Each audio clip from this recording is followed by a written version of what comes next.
শুভ সকাল। রোজের পাঁচালি থেকে নিয়ে চলে এলাম আরেকটি ভিডিও। শুরু হলো মিঠুকে দিয়ে এই দিনের সকালটা। সবাই কেমন আছেন? আমরা মোটামুটি ভালোই আছি। আর আজ ভাইফোঁটা আর একটা ছোট কুইচও আছে। চলুন তাড়াতাড়ি করে রান্নাটা সেরে নিই।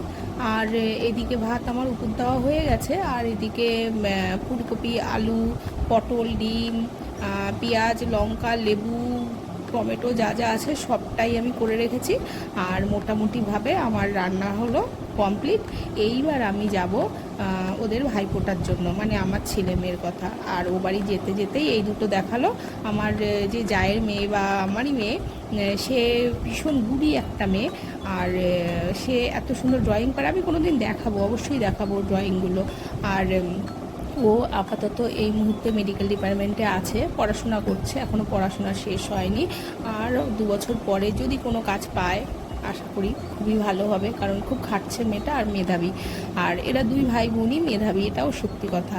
আর ওর ড্রয়িংটা যে এত ভালো করে, এত ভালো করে বলার মতো না। ওর ড্রয়িংটাই মানে ব্যাপক হয়, এত সুন্দর হয়, যতবার দেখি ততবারই ভাবি। আবার কেক বানাতে পারে, বেশ শিল্পর দিকটায় ওর অনেক ন্যাক, বা যাই হোক না কেন। আর আপাতত এখন ফোঁটা চলছে। আর এইখানে ফোঁটা আমরা শেষ করে বাড়িতে কিছুক্ষণ রেস্ট নিয়ে, ওর একটা পড়া আছে, স্বস্তিকের পড়া হয়ে গেল, ও আবার আজকে বিকেলবেলা একটা কুইচে যাবে। আছে ছোট একটা কুইজ, ছোট বলতে সর্বসাধারণ, ওই আর কি, যাবে গিয়ে কোশ্চেন কালেকশন করা, এই যা। আর ফোঁটার জন্য রেডি হয়ে গেছে, যেহেতু দুই ভাই বোন মিলে আজকে ফোঁটা। আর দিদি এই ফোঁটাতে প্রতি বছরই দেয়, দিয়ে ওর আবার মাস্তুতো ভাই আছে, সেই ও থাকে সোদপুরে। ও সোদপুরে ভাইকে ফোঁটা দিয়ে ওই ভাইকে ফোঁটা দিতে যায়। এটা ছোট্টবেলা থেকে করে আসছে, এই জন্য এই ফোঁটাটা সকাল সকাল শুরু করে। তারপরে যেহেতু সোদপুর কৃষ্ণনগর থেকে একটু দেরি হয়, তাই। আর দিদি ফোঁটার ভাই দিদির কাছে ফোঁটা একবার পায়, কিন্তু ভাই আবার রাখি অনেক পায়। যাই হোক, আর হচ্ছে দিদি অনেক কটা বছরের প্রণাম পায়, যেমন বিজয়া দশমী, জন্মদিন, ফোঁটা, রাখি, আরও একটা, ভাইয়ের জন্মদিনেও এরকম দিদিকে প্রণাম করা হয়। আর দিদি প্রতি ছোট থেকেই ভাইয়ের প্রণাম পেয়ে পেয়ে দিদিও জানে। আর এই মিষ্টি খাওয়ার বিষয়ে খাবে না কিছুতে মিষ্টি, আর ও মিষ্টি খাওয়াবে। এবার যাই হোক, এবার মিষ্টি খাওয়া হলো, বললাম যে জল খেয়ে দিদিকে প্রণামটা কর। ও বললো হ্যাঁ একটু খেয়ে নিই, দাঁড়াও। তা খুব একটা দুজনের মধ্যে দেখা হয় না, আবার যখন দেখা হয় তখন অন্য রকমের একটা।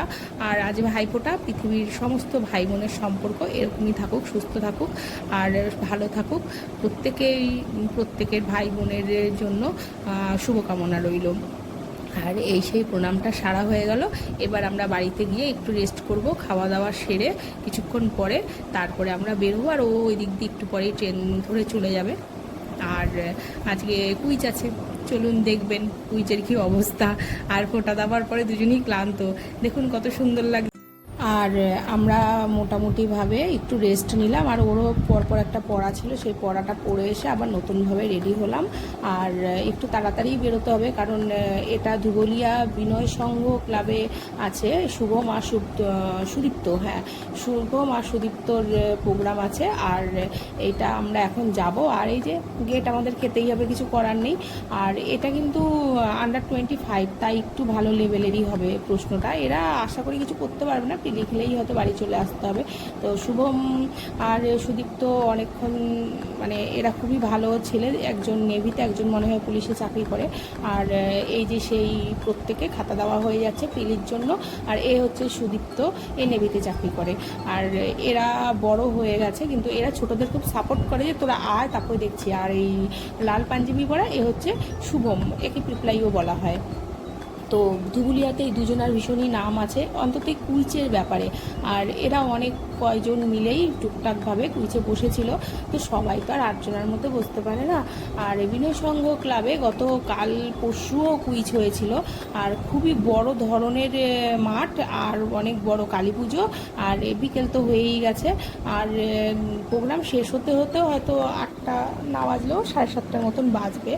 আর মোটামুটিভাবে কুইজ খেলা হচ্ছে। এবার টান টান উত্তেজনা, হাড্ডাহাড্ডি লড়াই, এরা মাঠে ভীষণ লড়াই করবে। আর যাই হোক, এদের প্রিলি খেলা হয়েছে, এবার ফাইনালের বিষয়।